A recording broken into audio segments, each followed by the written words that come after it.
யார் அந்த ஆளு? எதுக்கு என்னையும் அடிச்சு பாக்குறான்? முதல் வேலையா மிலிட்டரி போலீஸ்க்கு ஃபோன் பண்ணணும்னு நினைக்கிறேன். எதுக்கு? பொண்ணுங்க ஹாஸ்டல்ல ஒரு சோல்ஜருக்கு என்ன வேலை? இவனை பிடிச்சு கட்டி போட்டாதான் சரியா வரும்.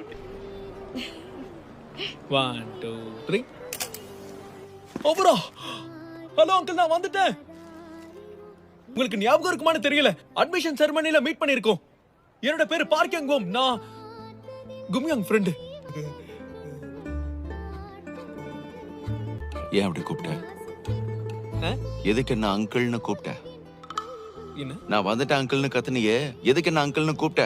என்ன காரணம்? வெள்ளிக்கிழமை வரைக்கும் லீவு. பரவாயில்ல, இப்பவே போயிடு. என்னது? என் பொண்ணு கூட சுத்தணும்னு நினைக்காத, புரியுதா?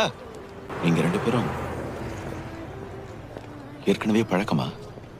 என்ன கழட்டி விட்டுட்டான். கழட்டி விட்டால உன்னையா? எப்பவுமே என்னதான் கழட்டி விடுவாங்க. கடவுளே. கும்யாங் என்ன மொத்தம் 8 தடவை கழட்டி விட்டுட்டான். ஏன் அவளுக்கு ஒன்ன புரியல? கிட்ட நிறைய குறை இருக்கு. இனிமே அவ பக்கம் தலை வச்சு படுத்த கொன்னு விடுவான் உன்னை. அவளுக்கு என்னதான் ரொம்ப பிடிக்கும், அதான் அவ டேஸ்ட். 5 வயசு வரைக்கும் என்னையே தான் கல்யாணம் பண்ணிக்க போறேன்னு சொல்லிக்கிட்டு இருந்தா. அது கேட்க என்னவோ வேடிக்கையா இருக்கலாம், ஆனா அவ என்ன மாதிரி ஒரு ஆம்பளையை எதிர்பார்க்கறா. நீ அதுக்கு ஒத்து வர மாட்டேன்.